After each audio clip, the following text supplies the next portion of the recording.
ಪ್ರತಿಯೊಂದು ಫಂಕ್ಷನ್ ಏನೇ ಫಂಕ್ಷನ್ ಇದ್ರೂ ಕೂಡ ಒಂದು ವೆಲ್ಕಮ್ ಡ್ರಿಂಕ್ ಮ್ಯಾಟರ್ ಆಗುತ್ತೆ. ಓಕೆ. ಒಳಗಡೆ ಬರೋನಿಗೆ ಅದು ಹೇಗಿರುತ್ತೆ ಅನ್ನೋದು ಫಂಕ್ಷನ್ ಹೇಗಿದೆ ಅಂದ್ಬಿಟ್ಟು ಆ ವೆಲ್ಕಮ್ ಡ್ರಿಂಕ್ ಹೇಳ್ಬಿಡುತ್ತೆ. ಆ ಥರ ಒಂದು ಶಿವ ಶಿವ ಸಾಂಗು.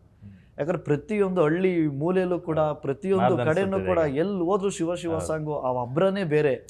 ಅದು ಅವ್ರ ರೈಟಿಂಗ್ ಬಿದ್ದಿರೋದು ನಮಗೆ ತುಂಬ ಪ್ಲಸ್ ಪಾಯಿಂಟು. ಇವತ್ತು ಎಲ್ಲ ಕಡೆ ಒಬ್ಬ ಪೊಲಿಟಿಷಿಯನ್ ಆಗಿರ್ಬೋದು, ಎಲ್ಲ ಕಡೆನೂ ಇವಾಗ ಎಲೆಕ್ಷನ್ಗಳು ಎಲ್ಲ ಕಡೆನೂ ಅದನ್ನ ಕ್ಯಾಂಪೇನ್ ಮಾಡಿದಾಗ ಅದನ್ನ ಹಾಕ್ತಾರೆ, ಬೆಳಗಾಗೋದ್ರಲ್ಲೇ ಬೆಳೆದ ಫೇಮಸ್ಸು ಆಗೋದ್ನಲ್ಲೋ ಅಂತ. ಆ ಥರ ಹತ್ತೂರಿನ ಒಡೆಯ ನೀನು ಗೊತ್ತೇನೋ ಯಾರೋ ನಿನಗೆ ಅಂತಾರೆ. ನಿನಗೆ ಗೊತ್ತಿಲ್ಲ ಗುರು, ನೀನು ಇದನ್ನ ಕತೆ ಏನು ಹೇಳುತ್ತೆ ಅದನ್ನ ಒಂದು ಸಾಹಿತ್ಯ ಕಟ್ಕೊಡೋದು. ಆಮೇಲೆ ನಾನೊಂದು 2 ಅವರ್ ಏನು ಬರ್ದಿದ್ದೀನಿ, ಅವ್ರು 2 ಸಾಂಗ್ಗಳು ಓವರ್ಟೇಕ್ ಮಾಡ್ಬಿಟ್ಟಿದ್ದಾರೆ. ಅಣ್ತಮ್ಮ ಜೋಡೆತ್ತು ಸಾಂಗು ತುಂಬಾ ವೇದಾಂತಿಕವಾಗಿ ಸೈದ್ಧಾಂತಿಕವಾಗಿ ತುಂಬಾ ಚೆನ್ನಾಗಿ ಅದನ್ನ ನರೇಷನ್ ಮಾಡಿದ್ದಾರೆ ಸಾಹಿತ್ಯದ ಮೂಲಕ. ಸೊ ಆ ಸಾಂಗ್ಗೆ ಆ ತರದ ಒಂದು ಭಾವ ತುಂಬಿರೋದು ಪ್ರೇಮ್ ಅವರಿಗೆ ಹಾಡೋದ್ರ ಮೂಲಕ. ಆಮೇಲೆ ಅವ್ರು ಆ ಥರ ಫೀಡ್ ಮಾಡ್ತಾರೆ ಸರ್ ನಮಗೆ, ಮಗ ನೀವೇನೇ ಬರೀರಿ ಸಾಹಿತ್ಯ, ನಾಳೆ ಬೆಳಿಗ್ಗೆ ಒಬ್ಬ ಚಿಕ್ಕ ಹುಡುಗ ಮಾತಾಡಬೇಕು, ಯಾರೋ ಒಬ್ಬ ಕೋಲ್ ಹಿಡ್ಕೊಂಡು ಹೋಗ್ತಿರೋ ಮುದುಕ ಮಾತಾಡಬೇಕು, ಅವ್ರಿಬ್ರಿಗೆ ಕನೆಕ್ಟ್ ಆಗಿಲ್ಲ ಅಂದರೆ ಮಧ್ಯದವ್ರಿಗೆ ಕನೆಕ್ಟ್ ಆಗಲ್ಲ. ಇದೇ ಬೇಸಿಕ್ ತಿಳ್ಕೊಳ್ಳಿ, ನನ್ನ ಜೀವನದಲ್ಲಿ ತಿಳ್ಕೊಂಡಿರೋದು ಅಂದ್ಬಿಟ್ಟು ಅವ್ರು ನಮಗೆ ಆ ಥರ ಫೀಡ್ ಮಾಡ್ತಾರೆ.